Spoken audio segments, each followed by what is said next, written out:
Assalamu alaikum, hello and welcome to The Health Show, here only on the Islam channel with me, Alistair Greener. As you're aware, The Health Show tackles everyday health issues and concerns that we or our loved ones may face.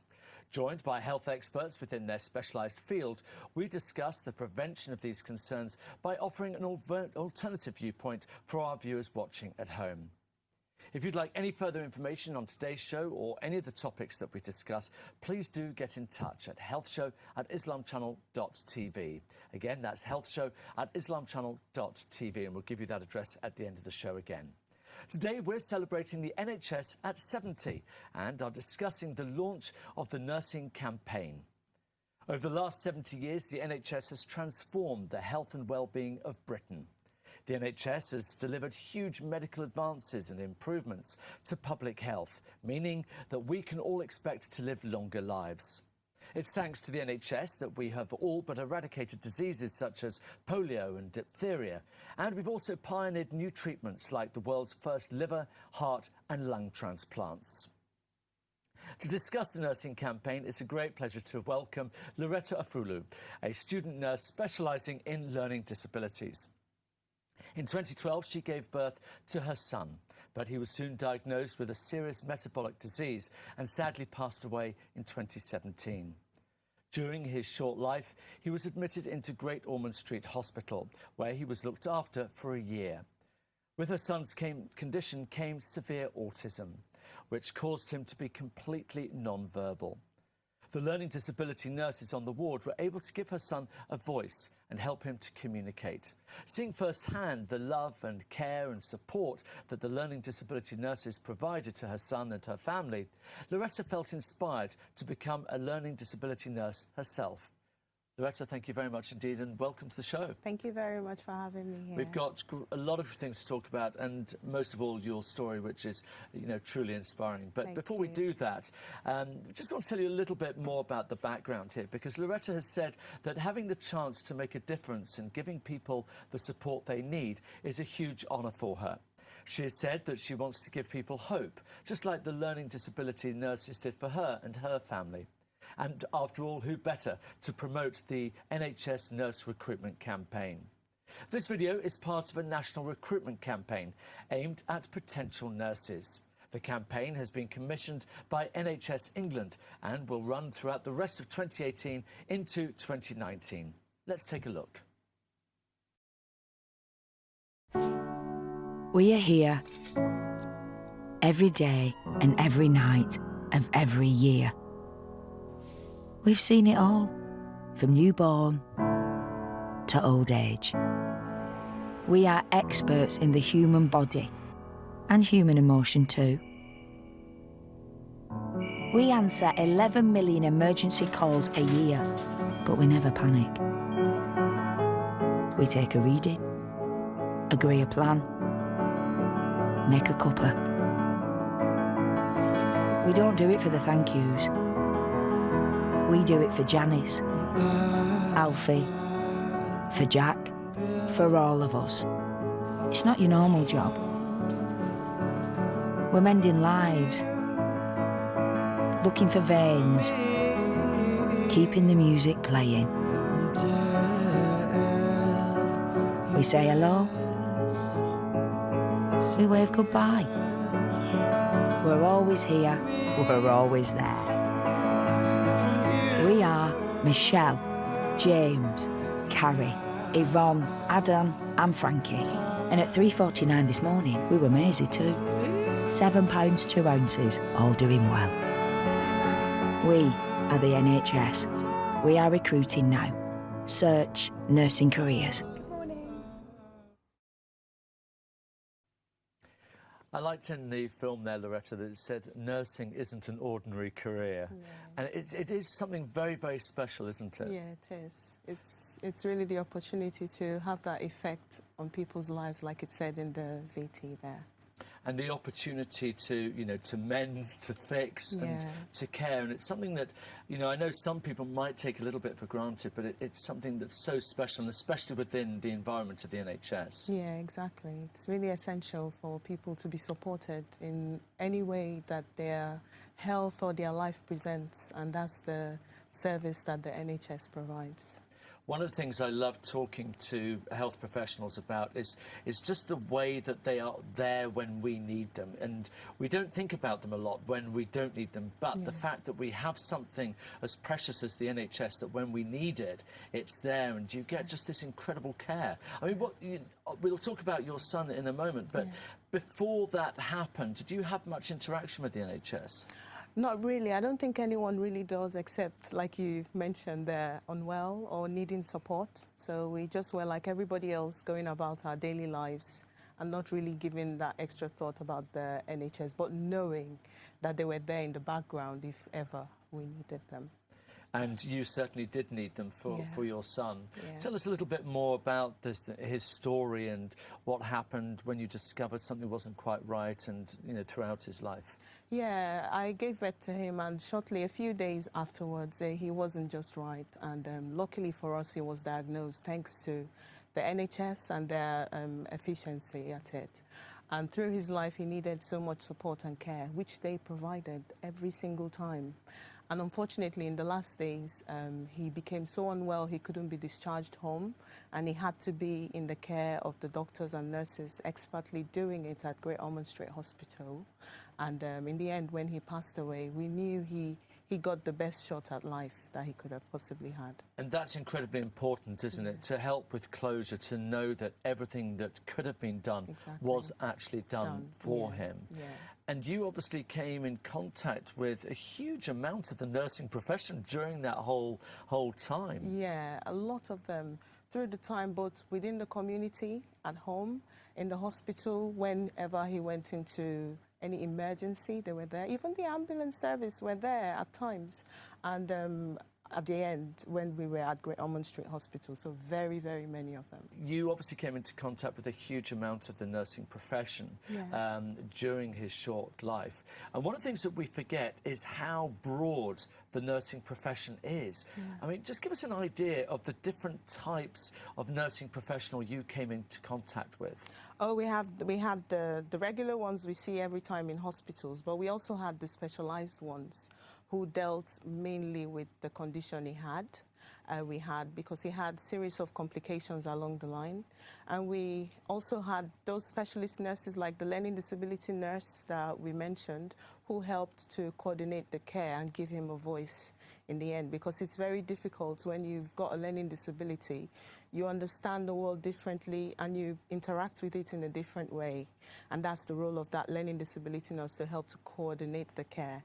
So. One of the challenges with learning disabilities and many areas of mental health and things that can't be necessarily seen as obviously as maybe in some form of physical harm that somebody might have encountered is the fact of knowing where people are, if you like, on a spectrum. So how was he diagnosed?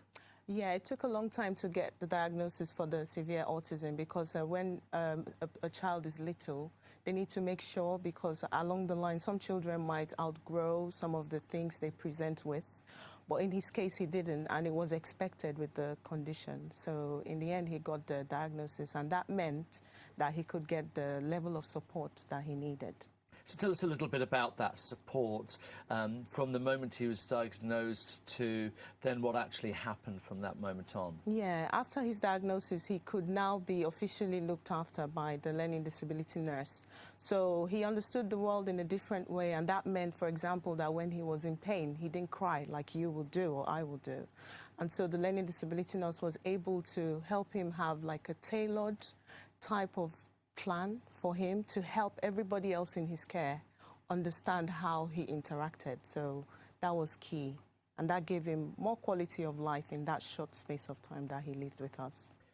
We often see hospitals as somewhere that we dread going to. I mean, none of us love going to hospitals, but it's incredible the environment that nurses can create within a hospital to make it as comfortable as possible for everybody there.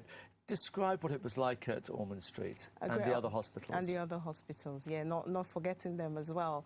They create a very friendly, warm, family-centered environment because he also had a sibling. And so every member of the family was included in the care, and adjustments were made to accommodate the family needs as well.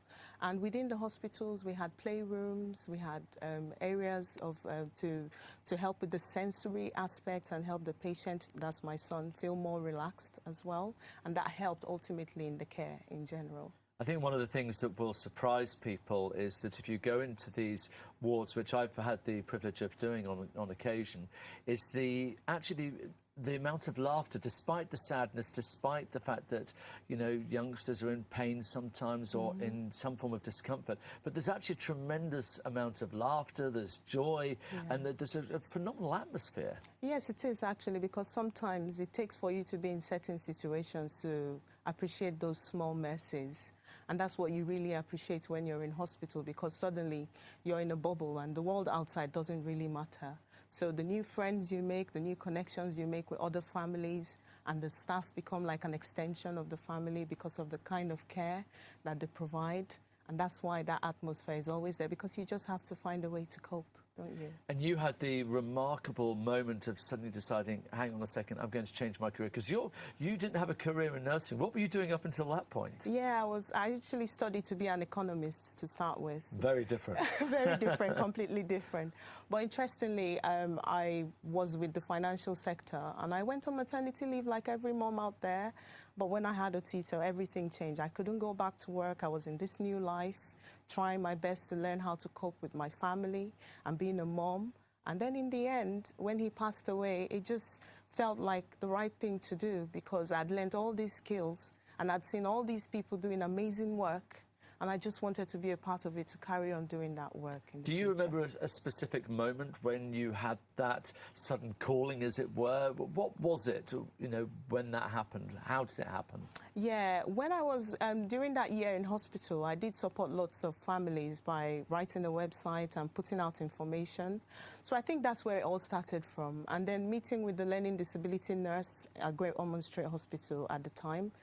After my son passed away, I just thought, in order to continue that work that I was doing, the best thing was to get trained and to acquire the proper skills to do it more effectively. And that's what led me to the course in the end. I really admire you writing that blog and doing all of those things, because at the end of the day, for other families in a similar situation, sometimes that sort of sharing of experience can be hugely beneficial. Yes. It's beneficial for them, and it also provided a way for me to reflect on the things I was going through, because we're better when we can think again about things and try to do them differently. And that was the opportunity it created. So it helped me and them at the same time, and helped us to be like a larger family within the hospital. Well, as we said in the beginning, there's no greater person than someone like yourself, having been through the experiences that you have been through, to then become almost like an ambassador for nursing, and to really talk about its value, because you've experienced it from both sides. Yeah. You obviously encountered so many different people along your way. What was it about learning difficulties that particularly attracted you? Yeah, my main attraction to it was that it felt like every other aspect of a person's health was catered for until they had a learning disability. There was always a barrier communicating with them or getting to understand what they wanted.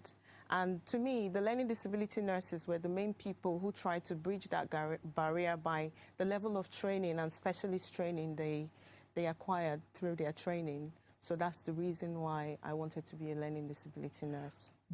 Did you feel that there was more need for disability nurses, you know, in terms of, you know, the amount that were available? You know, we all know that, you know, resources are tight within the NHS, but did you feel it was an area that needed extra help? Yeah, sadly, there are very few learning disability nurses compared to the other branches of nursing, but there's a huge, huge need for them, especially now that children and adults are now living through the different conditions that they face. They still face a huge challenge coordinating their care, having a voice, somebody to understand them. Like that example I gave about how he showed his pain.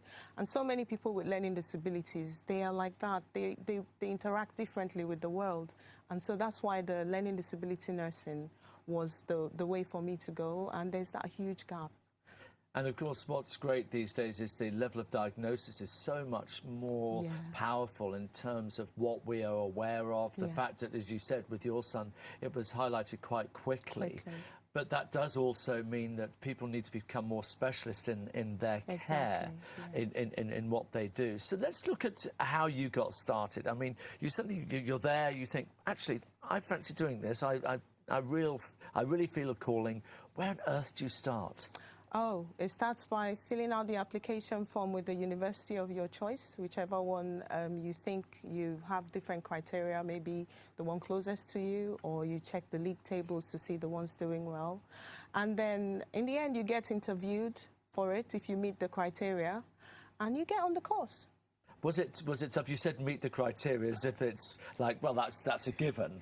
But is it a given? I mean, are they pretty, you know, do you have to have qualifications? Do you have to have some form of background before you can apply? Yeah, some people have to have like the healthcare background. That's a route. There's so many routes to going into nursing. Some people have been in healthcare work for a long time and they're coming through a new kind of apprenticeship scheme.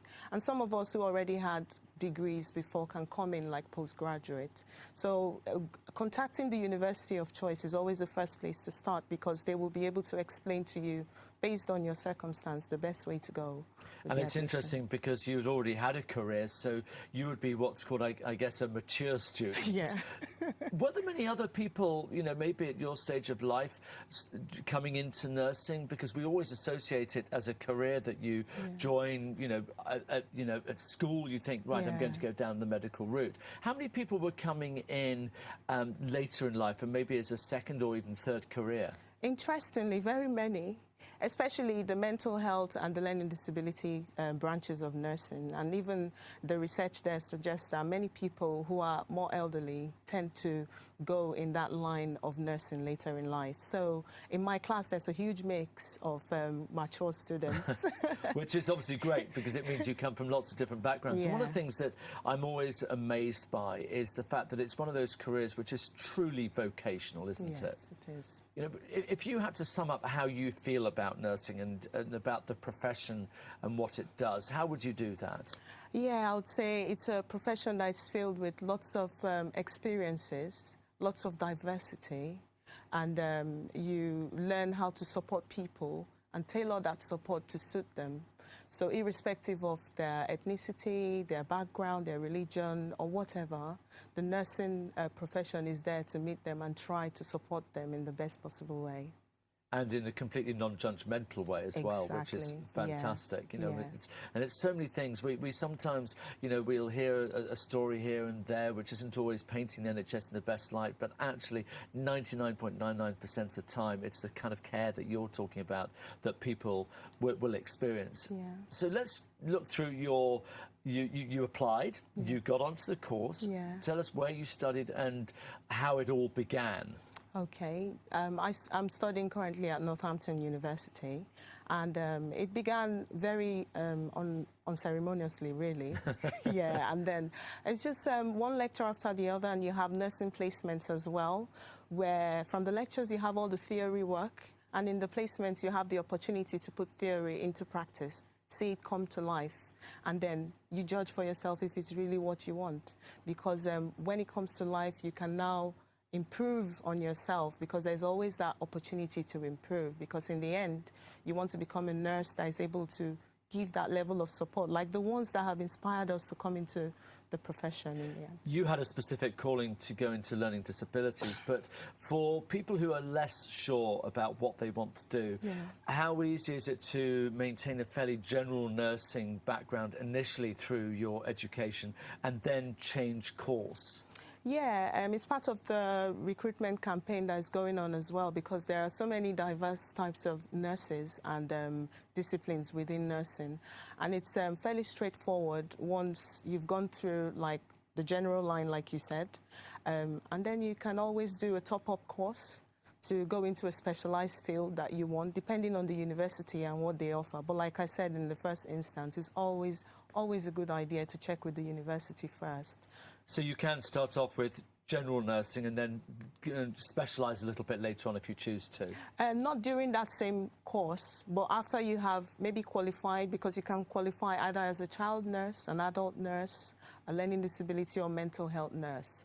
So in the end, when you finish with the qualification, you can, as a postgraduate, go and do a top-up course to get you into another aspect of it, depending on your interest, really. Because what happens is, when you start practicing as a nurse, you might develop an interest in a particular area, and then you go for further training, which kind of makes you able to work in both fields. It's like everyone's career, isn't it? It goes off in all sorts of different directions. Yeah. So there is quite a bit of flexibility about changing paths and learning new skills along the way. Yes. Just before we go to break, I want to get a feeling of what it was like for you that first time. You said you had placements, so you were going into the workplace to work with patients for the first time. What was that like for you, having sort of really dreamed of this, having seen the care that was given to your son? What was it like for you when you first encountered the general public in a more professional sense?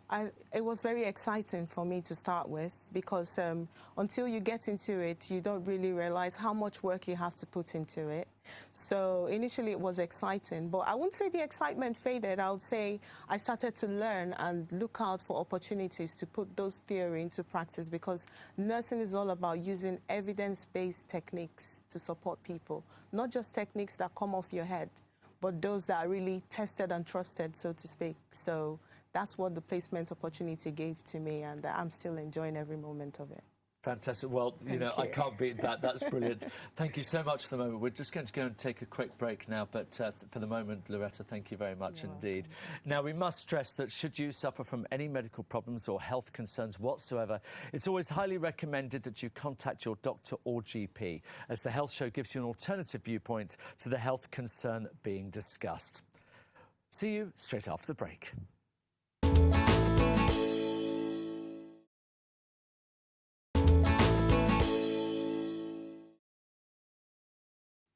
Welcome back to the Health Show, where we're celebrating the NHS turning 70.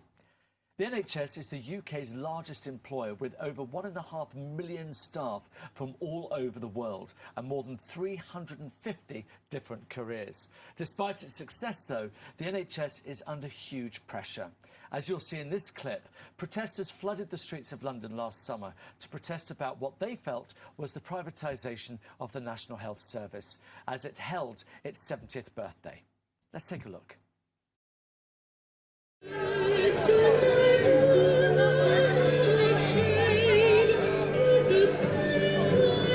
Paying money out to private health contractors, the profits of which could and sometimes do end up in tax havens around the world. Think it through. You and I pay our taxes because we want a health service for everybody.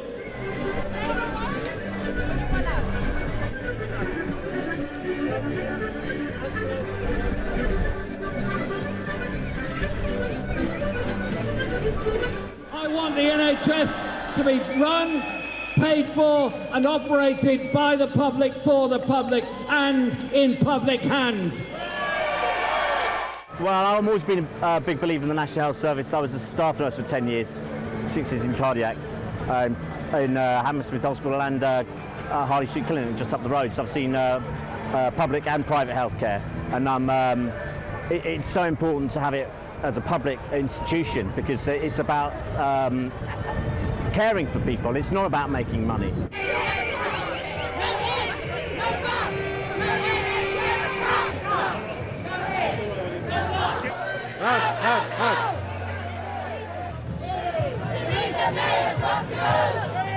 The main thing I'm seeing with my patients is just that complete inability to access services, and what they're being offered is not enough. It's getting harder and harder for me to pass on, particularly in the mental health field, to pass people on to the care that they need. It's taking longer, the waiting lists are getting longer, the pressure on staff is increasing.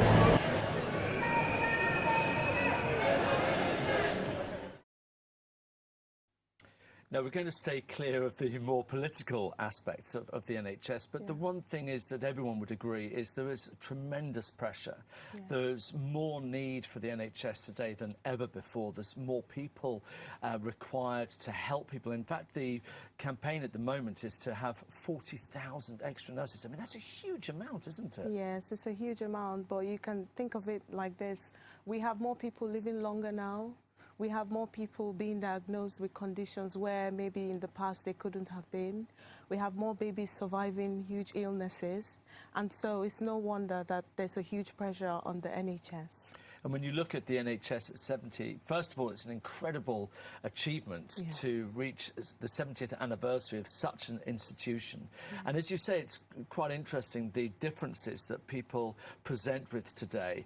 You know, we're living longer, the level of chronic disease as we get older gets more. So there is more need for more care. And we were talking to you before the break there about learning disabilities and how that's an area of nursing that you've particularly gone into. You must have seen there a tremendous strain on resources. Yes, definitely. When we were in the hospital ourselves, we could see, especially at the on the weekends, or when it was out of hours, that's what it's called, the out of hours time, you would see the pressure on the staff to deliver the care that they were trained to do. So if there were more nurses and more people in the NHS, it'd be easier for them to handle the pressures that they face. And a key area, of course, is increasing the diversity within the NHS as well, because having people who maybe understand different cultural backgrounds, who understand different conditions, and also there are health concerns which are more specific to certain communities. Are you experiencing that at all in the mental health field and learning disabilities? Yes, it's everywhere, really. You know, now you can see the diversity. Everyone is differentiated by their ethnicity, religion, culture, and everything. But we're all united in the fact that we need care. We have those needs like every other person. And having a workforce that are very reflective of that diversity will have huge impacts in terms of the outcomes, the health outcomes for people. And that's why even within the recruitment campaign, there is that need also for diverse people to join in the NHS workforce. And hopefully people, maybe even watching, will be inspired by your story and decide that actually they would also like to get into nursing. And let's talk a little bit more about that. For somebody who maybe is inspired by watching this programme, is looking at you, and you said that you initially just did almost like a Google search of different hospitals to university hospitals to apply to. If people haven't a clue which area of nursing appeals to them, what would you recommend? Personally, I would say to them, first of all, like I did, do the search, search NHS careers, speak to career advisors about it. Think about the interests you have as a person. Think about doing some volunteer work in the health sector, just to have a feel of everything that's out there to help you make that decision about what branch of nursing you would like to do. I think the idea of doing some voluntary work is a great idea because, first of all, I think you'll be probably welcomed with open arms. Oh, yes. And second, it does give you a real flavour because one of the things that people often are surprised by when they get into the industry, they suddenly realise, actually, there's a lot more to it than just caring for people and doing the things that I learned at university. You know, it's not an easy job, is it? No, it's not. It's quite vocational in a sense because you have to be driven from within to really give and deliver that care, because sometimes there will be challenges and it's those inner drives that push you. And going to volunteer, like we mentioned earlier, might be a good way to have a feel of the different branches of nursing or even the wider NHS where you might have a flair for. So it's really important, Looking at your career now, you're in your second year at university. How long is a typical nursing career before you actually become fully qualified and you're actually out there full-time? And appreciating that, of course, you can change direction at any stage afterwards, but what's the sort of minimum time that you can study for before you can become a fully qualified nurse? It's 3 years. for the nursing qualifications. However, for some postgraduate nursing qualifications, some universities do it for 2 years. So like we said at the start, it's always a good idea to check with the university to avoid any surprises in the end. So yes, so that's the way to go with the courses in the end. So it's usually a 3-year program to get in. But some people also have to do like some work at college before coming in. So finding out from the university will give a clearer direction of the pathway to go through. The NHS is a fantastic institution, as we've been discussing throughout the show, and the possibilities throughout the country must be absolutely enormous. How easy is it to, say, move around the country? You know, let's say that you're in a relationship and one of you has a changing job or whatever. I can imagine it's one of those jobs, actually, that you could move without too much difficulty. Yes, I will say so myself, because if you look at the pressures you described and the level of shortages of nurses, it also creates the opportunity for that mixture and movement around the profession. So if you travel to another part of the country, it's easy to get a job somewhere else, depending on your specialty as well and your interests as well. Those are the only kinds of barriers you might have, but getting the job itself will not be a problem because already there are shortages. And looking at your particular speciality, tell us a little bit more about what your course involves and the kind of help that you're able to offer when you are fully qualified as a learning disability nurse. Yeah, learning disability nursing is all about caring for people who've got a learning disability. And the outlook there for a learning disability nurse is to provide that support that is tailored for that patient. So we support the patients wherever they are, because you see, people with learning disabilities are not actually sick. They're just living with their lives the way they found it to be. So they might be in hospital when they're unwell. They might be at home in community. They might be even in supported living, depending on the level and severity of their learning disability. So that's how the learning disability nurses fit in. So you can find us in GP surgeries. You can find us supporting people at home or in hospital. You can find us even on the street going and supporting our clients, because we want them to be able to live the best possible lives they can, given the limitations of their circumstances. So that's why we're there, to provide that support. I was particularly interested hearing you talking about that it's not an illness, it's something very, very different, and therefore the support is something that maybe people aren't always aware that is available. Yes. So you were talking about working with GPs and in the community. Tell us a little bit more about how you do that and how that works. Yes, normally we have community teams in learning disability. They are like hubs of the learning disability nurses who are out there supporting people. So, for example, they might need support with their daily living, like you and I would get on with our things, but they might need that extra support. And that's where the learning disabilities teams in the community link in to enable them enjoy their lives, go to the movies and the theaters, or access support and access whatever interests they have. So that's how we come in the community. Should they go to hospital with maybe acute illness, the learning disability nurses are also on hand to help them to communicate more effectively, because sometimes some of the failings we've seen in the healthcare sector have been based on the fact that sometimes their needs are not understood, not necessarily because people don't want to care. So the learning disability nurses are also there to help to bridge the gap and to create that seamless flow of information between the patient and the wider public, be it the GP or the doctors or even their families as well. And that's a really good point, isn't it? Because at the end of the day, sometimes people aren't aware of the help that's available to them. Yes. Would you say that the GP is probably the best person to talk to? Are GPs normally pretty well informed when it comes to all the support services for families in many different situations? Ideally, they are. They should be. And most of them are, because people with learning disabilities are meant to have health checks very regularly, fairly more regularly than the rest of us, because they might have some complications in their health. And as such, GPs are equipped for that. So that's why they're the best point of call as well. And then they can also help to direct and signpost the patients accordingly. Now, you were talking earlier on about you've been working in a placement environment, so that's when you're working alongside fully qualified nurses. Having seen it now from the other side, you were, there as a family member of someone who needed the NHS's help. How's it felt being on the other side of it? Yeah, it's been very interesting, really, being on the other side, because now I can now understand why sometimes some of the things you want for your loved ones are not being done in the way you want, because some of the things you want the doctors or the nurses to do are not really evidence-based. So there's really no research to support it. And if the idea is patient safety and patient care, things are done very, very carefully.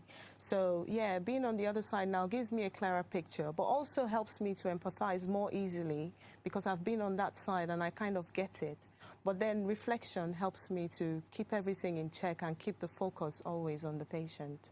But having had the experience yourself, you are able to put yourself in their situation probably in a better way than maybe other people can, who maybe don't have those direct experiences that you have. And it's so much about communication, isn't it? About understanding. Yes. How much time is spent on that within your training, about being able to communicate with your patients and your colleagues? Yeah, it's actually an essential part of the training to learn how to communicate with diverse people and cultures, and even people with learning disabilities, because it saves half of the time when planning the care for people. It helps you to personalize the care when you can listen and understand exactly what that patient wants. And that's one good thing about the training, why I'm so happy that I'm on the course, because now I'm acquiring those skills to help me support the clients better. We've talked a lot about this campaign, NHS at 70, recruiting 40,000 nurses in just 3 years, which is a huge, huge task. For somebody watching, thinking, I'm just not sure, what would you say to them? I would say, well, don't think too long, just get on with it. Yeah, because sometimes some things you want to do in life, you just have to do it. There's always an excuse not to do something. So the first thing to do will be to volunteer. Volunteer as much as you can, so that you can get a feel of what's out there, what you can potentially do, because people need that care, people need that support, and you can potentially do it for them. So there's no need stopping yourself. And since you started the course and you've been in these placements, what's been the biggest surprise for you? The biggest surprise for me has been the level of diversity in terms of how people appreciate the world, how people want to be treated. Just because you know how to treat someone, it doesn't mean that it would work. It would only work when you carry the person along, communicate with the person, and let the person be involved in their care. So that was the major thing for me, and that's what I'm really striving to improve on. And that's a really insightful comment, and Thank you. really appreciate that. I think that's going to be really helpful for other people listening. Yeah. When you come to your career, you've already been working in the professional environment. Give us just a taster of some of the success stories, of some of the experiences that you've had that have really made you feel that this is such a worthwhile decision to make. Yes, I think, interestingly, I supported a client once within a care setting, an elderly client with multiple disabilities, and the opportunity rather, to share the day with that person, be there and not be have a diverted attention, made a difference to that client. The thing with learning disability nursing is the little things you do make such a huge difference. So just spending that extra time and making that extra cup of coffee and listening to the person moan about their day, it just makes a big difference to the whole care that you provide. So that's what I really, really love, that opportunity to be that person that is there. It's actually a privilege to be in that position, and I'm so fortunate, I'm grateful. And that's really challenging, isn't it? Because we hear all the time about the time pressures that people within the nursing profession have. Yeah. And, you know, that desire to want to really help and to sit down over a cup of coffee sometimes is a little challenging. How do you work with your time pressures to make sure that you can give as much time as you can? It's always all about communication. So even when the pressures are there and you can communicate with the patient to say, I'm going to come back to you, and not forget to go back to that patient when you've got that extra moment, that makes a big difference. So the patients can see the pressures themselves, but they know that when you've got that time, you'll be back. And that makes a difference to their day because, you know, you and I can't possibly imagine what they go through because some of them have huge illnesses. We're well, we're going about our day. So just coming back, even for 5 minutes, 2 minutes, it makes such a huge difference. Makes them feel valued and cared for. That's what matters. I think whenever you're in the environment of people who are less advantaged than us, it becomes quite a humbling experience, doesn't it? Yes, it is actually a humbling experience and a privilege to be the one that is entrusted with that care. So it really means a lot to me personally to make sure that I get it because, you know, people don't really remember what you do or don't do, but how you make them feel. So it's so important that that extra feeling that you can impact or transfer to that patient, making them feel really valued in their day. In our introduction, we talked about some of the pioneering work that the NHS has done, you know, the transplants, you know, eradicating so many diseases. What about in mental health? We've heard so much about mental health over the last couple of years with Prince Harry and Prince William getting involved and, you know, some really high-level celebrities and politicians and everybody, you know, really recognising its importance. And when it comes to learning disabilities, what are you seeing in terms of advancements, in terms of the extra care, in terms of how we're helping people in those circumstances? I think now, finally, we're beginning to be more attuned to communicating more with people with learning disabilities. We've still got a long way to go, but at least we're on track now, trying to see how best to communicate with them. So things like the patient's passports that help them to tell us how they want us to treat them. Those are advances that have gone forward in learning disability that is really transforming the care for people. Again, I'd want to come back to another story because it's always stories that make this work. We've heard your story and you've talked about a couple of people, maybe somebody else that you've been able to see how their life has been transformed as a result of someone giving that all-essential nursing care. Yes, you know, the examples, like you say, they are boundless. And we've had cases of patients who are in extreme pain and just having the nurse, because, you know, there's the level of pain relief you can give and then you can't give anymore. And so some people have to live with a lot of pain. So sometimes nurses can be very creative, like stimulating environments can be created with sensory things like lights, sounds and textures to help distract patients. And we've had a few and it's worked. And even though the pain is still there, but those distractions make a difference because it creates the opportunity for social contact with the nurse and also creates the opportunity for that person to feel valued. Because at the end of the day, when we feel valued, we thrive. So that's what the whole nursing is all about. Now, your family has been through a huge amount, you know, with your son, and that, as you said, that's had a knock-on effect to the rest of the family. How are your family now? How are they seeing what you're doing? Yeah, they're very, very proud of me, and I feel humbled to be in that position once more. And they're very, very supportive as well. So I come home with essays, I have to do all these assignments and homework, and sometimes I can't give all the attention, but they're very understanding and welcoming of the fact that they know that the end justifies the means. I'm heading somewhere, and their support means the world to me. And do they have a different perspective of the NHS maybe than they had before? Well, I think we all did from the moment we were blessed with our son, because we could see it from a different point of view, our lived experiences. So now being a nurse and coming home to report some things I can't possibly tell you here, they can see, yes, that it's worth it. It will be worth it in the end. It will be. We've painted an amazing picture of the NHS today, and, you know, there's no question, you know, we can see it on your face how much you're getting out of it. However, you know, every day has its challenges, every career has its challenges, and as a nurse, you're faced with some tough decisions, you're faced with some tough situations. How do you deal with them? Yeah, one of the first things you learn on the course is how to reflect. And interestingly, because I already had a website in the past where I used to put things on, it was easy to learn how to reflect properly, because reflecting on things helps us to do them in a different, better way next time. So the ability to reflect and also to have a close contact with my mentor, because when you're in placement, you have a dedicated mentor who sees to your welfare, really.